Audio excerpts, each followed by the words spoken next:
Hi hello ನಮಸ್ಕಾರ. ಸಂಧ್ಯಾ Gowda YouTube ಚಾನಲ್ಗೆ ಸ್ವಾಗತ. ನಾನಿಲ್ಲಿ ಸಿಂಪಲ್ಲಾಗಿ ಟೇಸ್ಟಿಯಾಗಿ ಆರೋಗ್ಯಕರವಾದಂತಹ ಹೆಸರುಕಾಳು ದೋಸೆನ ಮಾಡ್ತಾಯಿದ್ದೀನಿ. ಇದು ಆರೋಗ್ಯಕ್ಕೆ ತುಂಬ ಒಳ್ಳೆಯದು. ಯಾರು ಡಯಟ್ ಫಾಲೋ ಮಾಡ್ತಾಯಿದ್ದೀರೋ ಅವ್ರಿಗೂ ಕೂಡ ಒಳ್ಳೆಯದು. ನೋಡ್ಕೊಂಡು ಬರೋಣ ಬನ್ನಿ. ಇಲ್ಲಿ ನಾನು ರಾತ್ರಿನೇ ನೆನೆಸಿಟ್ಟಿದ್ದೆ. 1 ಕಪ್ಪು ಹೆಸರು ಕಾಳಿಗೆ ಒಂದು ಅರ್ಧ ಕಪ್ ಆಗೋಷ್ಟು ಅಕ್ಕಿನ ನೆನೆಸಿಟ್ಟು ಓವರ್ನೈಟ್ ನೆನೆಸಿಟ್ಟಿದ್ದೆ, ಅಂದರೆ ಬೆಳಿಗ್ಗೆ ಮಾಡೋ ಹಾಗಿದ್ರೆ. ಸೊ ಇದನ್ನು ನೀಟಾಗಿ ವಾಶ್ ಮಾಡಿಕೊಂಡು ಇದನ್ನು ಒಂದು ಮಿಕ್ಸಿ ಜಾರಿಗೆ ಪೂರ್ತಿಯಾಗಿ ಸೇರಿಸ್ಕೊಳ್ಳೋಣ. ನಾನಿಲ್ಲಿ 1 ಕಪ್ಪು ತೊಗೊಂಡಿದ್ನಲ್ಲ, ಅದು ಒಂದು ಜಾರಿಗೆ, ನಿಮಗೆ ಅಳತೆ ಪ್ರಕಾರ ಹೇಳೋದಾದರೆ ಜಾರಿಗೆ ಅರ್ಧ ಭಾಗದಷ್ಟು ಬಂದಿತ್ತು. ಸೊ ಎಲ್ಲನೂ ನೀಟಾಗಿ ವಾಶ್ ಮಾಡಿಕೊಂಡು ಈ ಒಂದು ಜಾರಿಗೆ ಶಿಫ್ಟ್ ಮಾಡ್ಕೊಳ್ಳೋಣ. ನಾನಿಲ್ಲಿ ಒಂದು 4 ಹಸಿಮೆಣ್ಸಿಕಾಯಿನ ತೊಗೋತಾ ಇದ್ದೀನಿ. 1 ಟೇಬಲ್ ಸ್ಪೂನು ಜೀರಿಗೆನ ತೊಗೋತಾ ಇದ್ದೀನಿ. ಇಷ್ಟು ಶುಂಠಿನ ತೊಗೊಂಡು ಸಣ್ಣದಾಗಿ ಕಟ್ ಮಾಡಿ ಅದನ್ನು ಕೂಡ ಸೇರಿಸ್ಕೊತಾ ಇದ್ದೀನಿ. ನೆಕ್ಸ್ಟು ಒಂದು 10-15 ಬೆಳ್ಳುಳ್ಳಿನ ಸೇರಿಸ್ಕೊತಾ ಇದ್ದೀನಿ. ಒಂದು ಟೇಬಲ್ ಸ್ಪೂನ್ ಸಾಲ್ಟು ಮತ್ತು ಒಂದು ಸ್ವಲ್ಪ ಕೊತ್ತಂಬರಿ ಸೊಪ್ಪು. ಸೊ ಇಷ್ಟು ಹಾಕ್ಕೊಂಡಾದ್ಮೇಲೆ ಸ್ವಲ್ಪನೇ ನೀರು ಹಾಕ್ಕೊಂಡು ರುಬ್ಕೊಳ್ಳಿ. ಜಾಸ್ತಿ ನೀರು ಹಾಕ್ಕೊಳ್ಳೋಕೆ ಹೋಗಬೇಡಿ. ಬೇಕು ಅಂತ ಅನಿಸಿದ್ರೆ ನೀರು ಹಾಕ್ಕೊಳ್ಳಿ. ಇದು ಸ್ವಲ್ಪ ಗಟ್ಟಿ ಇದ್ರೇ ಚೆನ್ನಾಗಿರುತ್ತೆ. ತುಂಬ ತೆಳ್ಳಗಾದರೆ ಚೆನ್ನಾಗಿ ಅನಿಸಲ್ಲ. ಇಲ್ಲಿ ನಾನು ತುಂಬ ತರಕಾರಿಯಾಗೂ ಅಲ್ಲ, ತುಂಬ ನುಣ್ಣಗೂ ಅಲ್ಲ, ಮೀಡಿಯಮ್ ಆಗಿ ನಾನು ರುಬ್ಬಿಟ್ಕೊತಾ ಇದ್ದೀನಿ. ಇಲ್ಲಿ ನೀವು ಅಬ್ಸರ್ವ್ ಮಾಡಬೇಕು, ಸ್ವಲ್ಪ ಏನಾದ್ರೂ ದೋಸೆ ಹಿಟ್ಟಿದ ಹದಕ್ಕೆ ಇರಬೇಕು. ಸೊ ಸ್ವಲ್ಪ ಏನಾದರೂ ಗಟ್ಟಿ ಅಂತ ಅನಿಸಿದ್ರೆ ಸ್ವಲ್ಪ ನೀರು ಹಾಕ್ಕೊಂಡು ಮಿಕ್ಸ್ ಮಾಡ್ಕೊಳ್ಳಿ. ಇಲ್ಲಿ ನಾನು ದೋಸೆ ಹಾಕೋಕ್ಕಿಂತ ಅರ್ಧ ಗಂಟೆ ಮುಂಚೆನೇ ನಾನು ಈ ಥರ ಎತ್ತಿಡ್ಕೊತಾ ಇದ್ದೀನಿ ಮುಚ್ಚಿಟ್ಕೊಂಡು.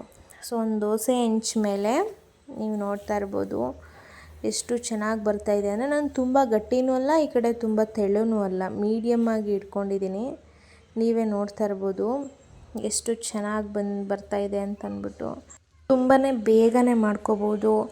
ಯಾರಿಗಾದ್ರೂ ಏನಪ್ಪ ಮಾಡೋದು ಅಂತ ಯೋಚನೆ ಮಾಡಿ ಕೂರ್ತಾ ಇರ್ಬೇಕಾದ್ರೆ, ಟಿಫನ್ಗೆ ಬೆಳಿಗ್ಗೆ ಏನು ಮಾಡೋದು ಅಂತ ಕೂರಬೇಕಾದ್ರೆ, ಬೆಳಿಗ್ಗೆ ನೀವು ಎದ್ದು ಒಂದು 6 ಗಂಟೆಗೇ ಹೆಸರುಕಾಳು ಉಣ್ಣೆ ಹಾಕಿ ಒಂದು ಅರ್ಧ ಗಂಟೆ 1 ಅವರ್ ಇದ್ರೂ ಆಗುತ್ತೆ. ಬೇಗ ಹೆಸರುಕಾಳು ನೆನ್ಕೊಳ್ಳುತ್ತೆ. ಸೊ ಈ ಥರ ನೀವು ಬೇಗನೆ ಮಾಡ್ಕೋಬೋದು. ಇಲ್ಲಾಂದರೆ ಓವರ್ನೈಟ್ ಕೂಡ ನೆನೆಸಿ. ಓವರ್ನೈಟ್ ನೆನೆಸಿದ್ರೆ ನೀಟಾಗಿ ಇನ್ನೂ ಚೆನ್ನಾಗಿ ಬರುತ್ತೆ ಅಂತ. ನೀವೇ ನೋಡ್ತಿರ್ಬೋದು ಎಲ್ಲೂ ಆ ದೋಸೆ ಆಗಲಿ ಅಂಟ್ಕೋತಾ ಇಲ್ಲ, ಎಷ್ಟು ನೀಟಾಗಿ ಬರ್ತಾಯಿದೆ ಅಂತ ನೀವೇ ಅಬ್ಸರ್ವ್ ಮಾಡ್ಬೋದು. ಆರೋಗ್ಯಕ್ಕೆ ತುಂಬ ಒಳ್ಳೆಯದು. ಯಾರಾದರೂ ಬ್ಯಾಚುಲರ್ಸ್ ಅಂಥವರಿಗೆ ಈ ದೋಸೆ ಪರ್ಫೆಕ್ಟಾಗಿ ಸೂಟ್ ಆಗುತ್ತೆ. ನೆಕ್ಸ್ಟ್ ಇನ್ನೊಂದು ದೋಸೆನ ಹಾಕ್ತಾಯಿದ್ದೀನಿ. ನೀವೇ ನೋಡ್ತಾ ಇರ್ಬೋದು ಎಷ್ಟು ಚೆನ್ನಾಗಿ ಬರ್ತಾಯಿದೆ ಅಂತ. ನೀಟಾಗಿ ಸ್ಪ್ರೆಡ್ ಮಾಡಿಕೊಂಡು ಹಾಕ್ಕೊಳ್ಳಿ, ಚೆನ್ನಾಗಿ ಬರುತ್ತೆ. ಇಲ್ಲಿ ನಾನಿಲ್ಲಿ ಮತ್ತೆ ಅದನ್ನು ಉಲ್ಟಾ ಮಾಡಿ ಬೇಯಿಸ್ಕೊತಾ ಇದ್ದೀನಿ. ಎರಡೂ ಕಡೆ ನೀಟಾಗಿ ಬೇಯಿಸ್ಕೊಳ್ಳಿ, ಆವಾಗ ತುಂಬ ಚೆನ್ನಾಗಿರುತ್ತೆ. ಕೆಲವ್ರು ಏನು ಮಾಡ್ತಾರೆ ಅಂದರೆ ಒಂದೇ ಸೈಡ್ ಬೇಯಿಸ್ಬಿಟ್ಟು ಇನ್ನೊಂದು ಸೈಡ್ ಬೇಯಿಸೋದೇ ಇಲ್ಲ, ಹಾಗೆ ತೆಗೆದು ಹಾಕ್ಬಿಡ್ತಾರೆ. ಆವಾಗ ತಿನ್ಬೇಕಾದ್ರೆ ಹಸಿ ಸಿಗುತ್ತೆ. ನಾವೇನು ಹೆಸ್ರು ಕಾಳನ್ನ ನೆನೆಸಿ ಹಾಕಿದ್ದೀವೋ ಅದು ಬೆಂದ್ರೇ ಚೆನ್ನಾಗಿರುತ್ತೆ. ಹಸಿ ಆದರೆ ಯಾರೂ ತಿನ್ನಲ್ಲ. ಸೊ ನಾನು ಇಲ್ಲಿ ಅಳತೆ ತೊಗೊಂಡಿರೋದ್ರಿಂದ, ಇಲ್ಲ ಅಂತಂದರೂ ಒಂದು 7-8 ದೋಸೆ ಆಗಿತ್ತು.